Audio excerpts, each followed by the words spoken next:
de coronavirus que terminan en muerte. Y somos muy cuidadosos en este tema, pero le vamos a preguntar al doctor, porque con los números y con los casos que ya nos están informando lo que pasa en Argentina, se tiene en cuenta precisamente cuáles son las enfermedades con más incidencia. Y a veces son enfermedades, Dani, muy extendidas en la población.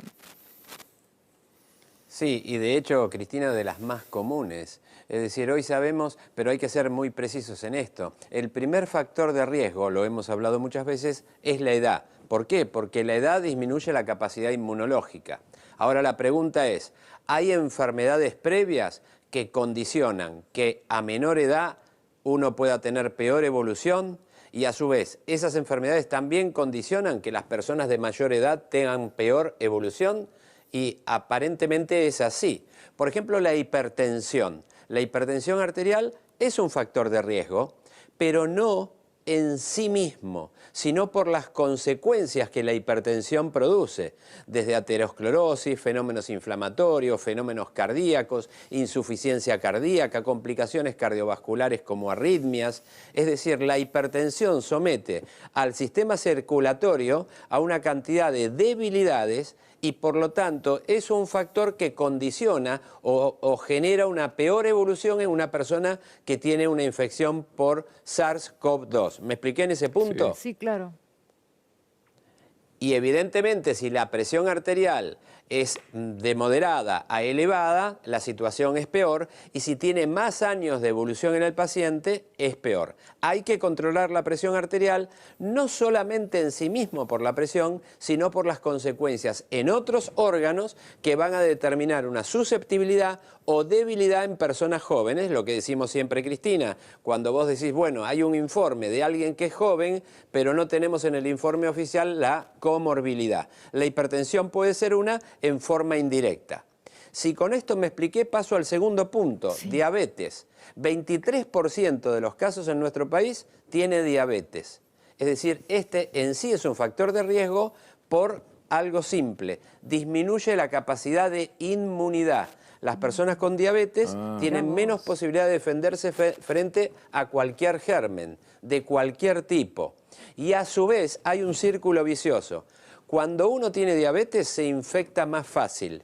Y cuando se infecta, el fenómeno infeccioso también puede descompensar la diabetes. Entonces sube más el azúcar en sangre y cuesta más controlarlo. Círculo vicioso.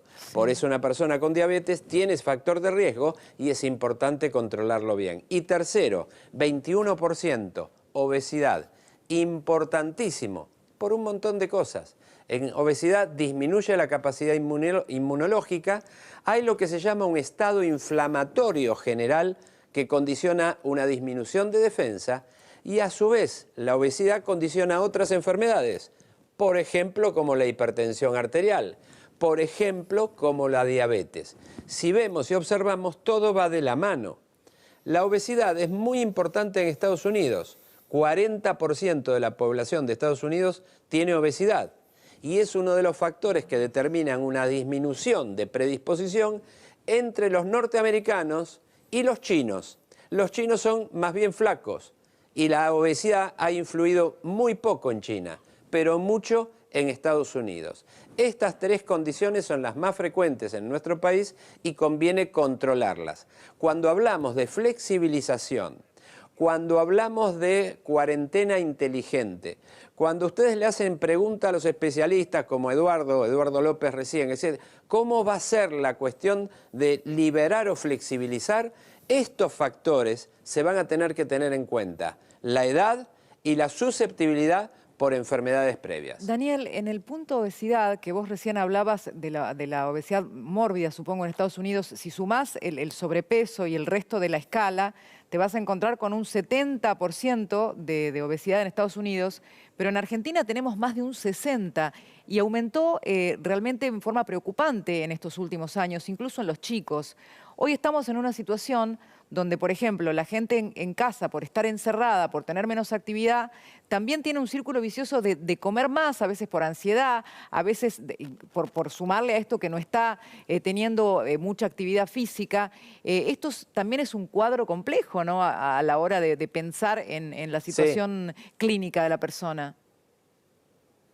Sí, la ansiedad de hecho genera que las personas coman más, justamente porque la ansiedad genera una conducta compulsiva, la compulsión a comer más, una conducta compulsiva que no sustituye la ansiedad. La definición es que la ansiedad produce conductas compulsivas no sustitutivas de la ansiedad. Entre esas conductas es fumar más, por ejemplo, Claro. o tomar más alcohol, por ejemplo, o como en este caso que vos citás, Cristina, es comer más. Y lo que tenemos que decir es que también existe un combo, una sumatoria, como si fuera una suma algebraica, de factores condicionantes o factores predisponentes o factores de riesgo. La mayoría de las personas que tienen obesidad tienen alguna otra enfermedad que lo acompañan, hipertensión o diabetes.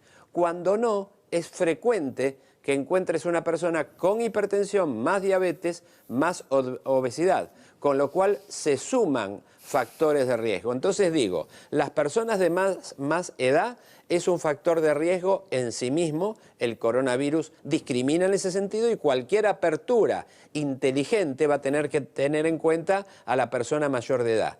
Pero también los de menor edad con enfermedades vamos a tener que tenerlos bien en cuenta y con asociación de enfermedades mucho más. Claro, y te estaba pensando, Dani, que el informe, esto está basado en las víctimas fatales de ciudad y provincia, ¿sí?, que representan a la mayoría de las víctimas, tienen, dijimos, el 60% de los contagios en todo el país. Los dos territorios han hecho esta evaluación, todavía muy preliminar realmente, porque son las primeras víctimas fatales en Argentina, pero por ejemplo, la hipertensión, después de los 70, llega al 60%, porque crece, y también la diabetes. O sea, nada, si vos tenés alguna de estas tres, ¿sí?, estás exceptuado, no importa tu edad, de ir al laburo, ¿sí? Sos una persona de riesgo. Volvamos al principio de todo. Sí. ¿Viste? Cuando explicamos, guarda si tenés esta patología, ahí están los cuadros. Riesgo. Los cuadros está clarísimo que estos son elementos de riesgo. Claro, y que esto es una invitación también para intentar tener la mejor calidad de vida posible, ¿no? En medio de esta situación que ya es desafiante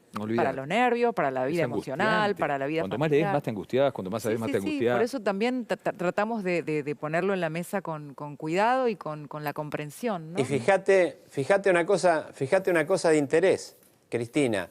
Fíjate una cosa de interés. El día que se desarrolle la vacuna, seguramente, porque supongamos que mañana se desarrolla la vacuna. Excelente, estamos todos contentos. Después hay que producirla industrialmente. Y estamos hablando de miles de millones de dosis. Eso también va a ser una carrera industrial. Sí. Y cuando eso suceda, vas a tener que distribuir las vacunas de modo inteligente.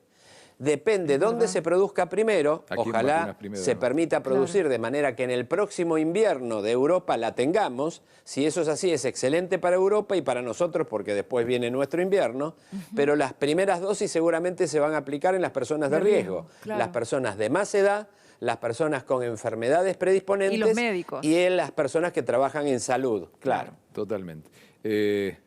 Gracias, Dani.